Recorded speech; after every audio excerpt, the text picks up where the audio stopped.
भक्तामर स्तोत्र में युगादि पुरुष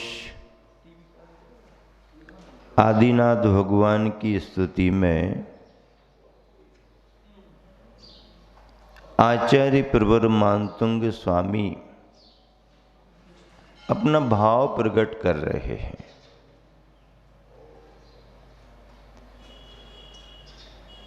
अष्ट प्रातिहारियों का संदर्भ चल रहा।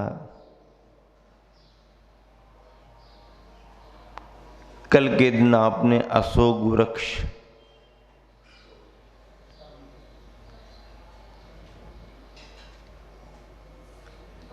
इसी के साथ सिंहासन और चवर प्रातिहारी का वर्णन सुना। आज आपके लिए छत्रत्रय, देवदुंदुभी और पुष्प वृष्टि के संदर्भ में बात करनी है। आप सभी को सुनना है। छत्रत्रय प्रातिहारी की चर्चा है। प्रातिहारी का अर्थ तो सभी को ज्ञात हो गया।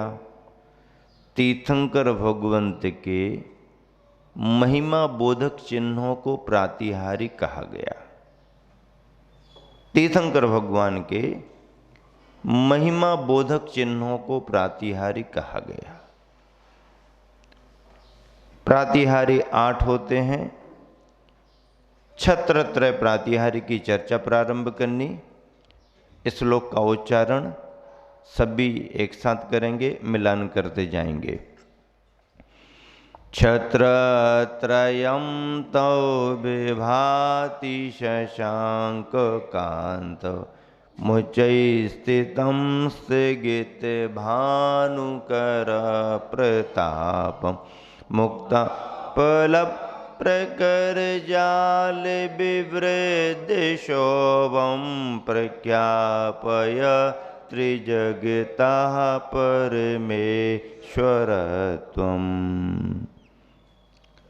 छत्रत्रयं तौ विभाति शशांक कांत मुच्चैः स्थितं स्थगित भानुकर प्रतापम मुक्ताफल प्रकरजाल विवृद्ध शोभम प्रख्यापय त्रिजगतः परमेश्वरत्वम्।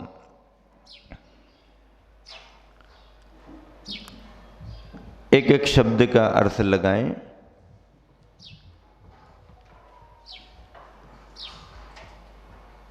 शशांक कांतम,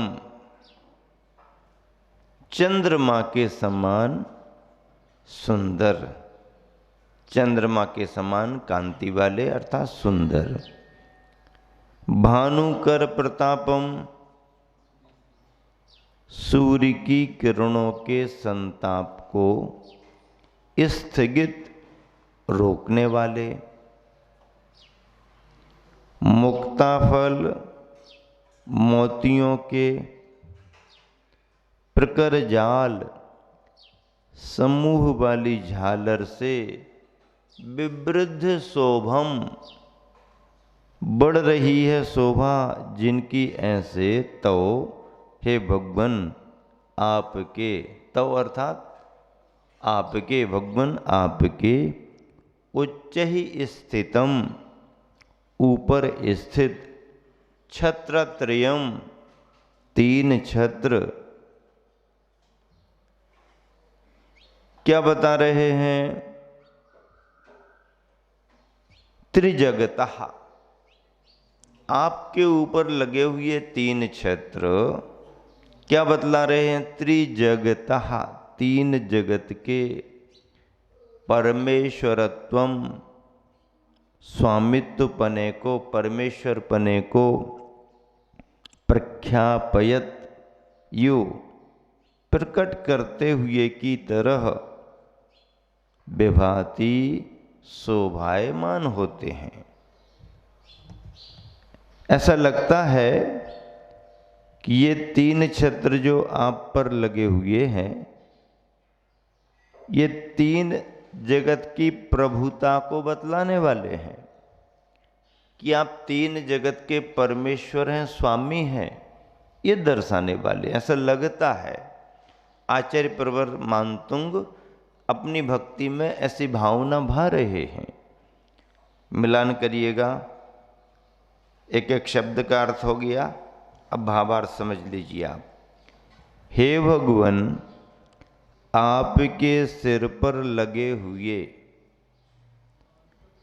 आतपहारी शुभ तीन छत्र, क्या आपके सिर पर लगे हुए आतपहारी शुभ तीन छत्र, सिर पर लगे रहते हैं छत्र, तीन होते हैं छत्र, शुभ होते हैं, सुंदर होते हैं।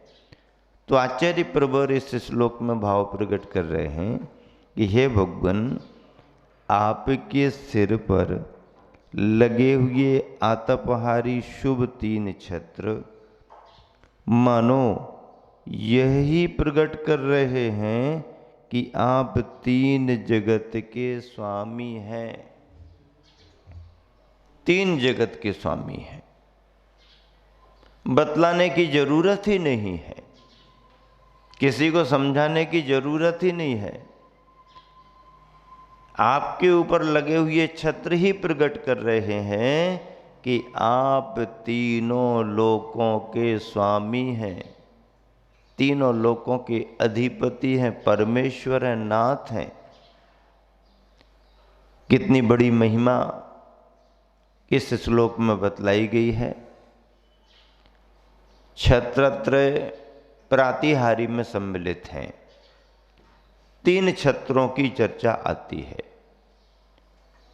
लगे हुए छत्र आपको दिखाई देते हैं, भगवान की शोभा है, उस शोभा में भी भगवान का सिद्धांत है।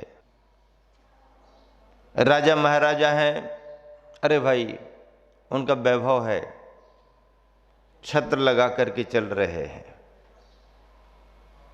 राजा साहब चल रहे हैं, पीछे से कोई छत्र लगाए है।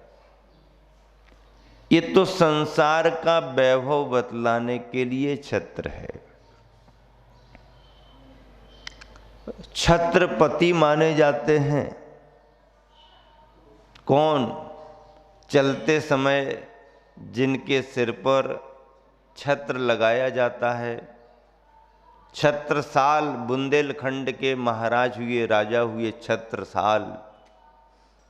महाराष्ट्र में छत्रपति महाराज शिवाजी हुए। राजाओं के साथ छत्रों का योग है। सामान्य से धूप से बचने के लिए, वर्षा से बचने के लिए तो साधारण आदमी भी छतरी लगा लेता है। क्या धूप में निकलना है, छतरी लगा लो। बारिश से बचना है, छतरी लगा लो। बाधाओं को दूर करने के लिए तो सामान्य आदमी भी छतरी छत्ते लगा लेते हैं।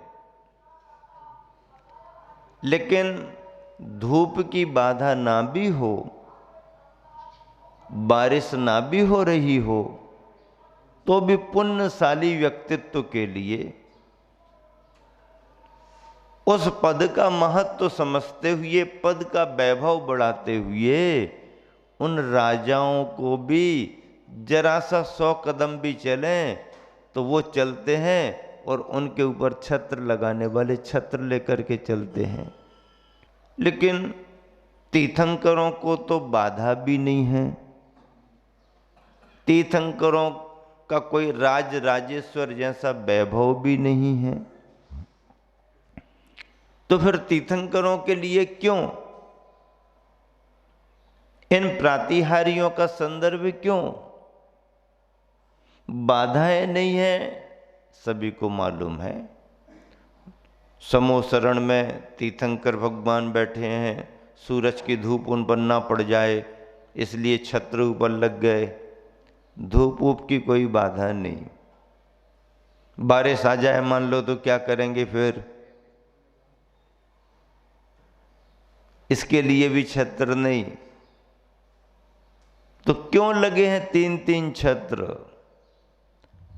समो शरण में विराजमान तीर्थंकर परमात्मा के सिर पर जो 3-3 छत्र लगे हुए हैं, उनके आत्मिक गुणों की अभिव्यक्ति के लिए, उनके प्रभुत्व पने के लिए, उनकी प्रभुता का प्रभाव दर्शाने के लिए, यह दर्शाने के लिए कि उनका जय जयकार तीनों लोकों में होता है, तीनों लोकों में उन्हें याद किया जाता है, स्मरण किया जाता है। इसलिए तीनों लोकों का प्रभु पना प्रभु में है, ये दर्शाने के लिए 3 छत्र लगाए गए हैं। देवोपनीत व्यवस्था है, मनुष्यकृत कोई व्यवस्था नहीं है। मनुष्य उस प्रबंध को करता भी नहीं है और उस प्रबंध में बाधा भी नहीं डाल सकता। मनुष्य के बस का काम नहीं, प्रबंध करना भी उसके बस की बात नहीं, तो उस प्रबंध में बाधा डालना भी मनुष्य के बस की बात नहीं। वो तो स्वाभाविक है। तीर्थंकर प्रकृति के नियोग से वह सब कार्य अपने आप होता है। प्रभु को इस सब की जरूरत नहीं है, लेकिन उनकी तीर्थंकर प्रकृति के नियोग में यह सब कुछ जरूरी है। इस श्लोक में सामर्थ्य ये बतलाई गई है कि यदि कोई भव्यात्मा अपने भावों से प्रभु की प्रतिमा पर छत्रत्रय अर्पित करता है, चढ़ाता है, तो साधारण से आदमी के लिए, भक्त पुरुष के लिए भी राज सम्मान की प्राप्ति होती है। राज सम्मान की प्राप्ति होती है। राष्ट्रीय स्तर पर, राजकीय स्तर पर उसको सम्मान मिलेगा। वो ना भी चाहे तो उसको सम्मान मिलेगा, क्योंकि तीर्थंकर भगवंत के बिंब पर, प्रतिमा पर आपने छत्र चढ़ाया है। लोग संकल्प लेते हैं 108 छत्र चढ़ाएंगे, जहां भी अवसर मिलेगा वहां उस क्षेत्र पर चढ़ाएंगे, जहां भी अवसर मिलेगा प्रतिमा पर चढ़ाएंगे।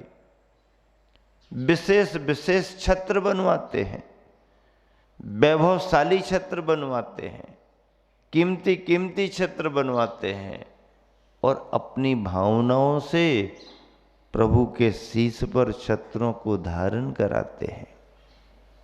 उनकी अपनी भावना है। जो छत्र धारण करते हैं श्रद्धालुजन उनकी अनुमोदना करते हैं। देखो, परिवार सौभाग्यशाली है, आज छत्र वो चढ़ा रहे हैं। भगवान, ऐसा पुण्य का योग हमारे जीवन में भी कब आए कि मैं भी प्रभु के शीश पर छत्र को अर्पित करूं, छत्र को चढ़ाऊं। ऐसी भावना भाता है।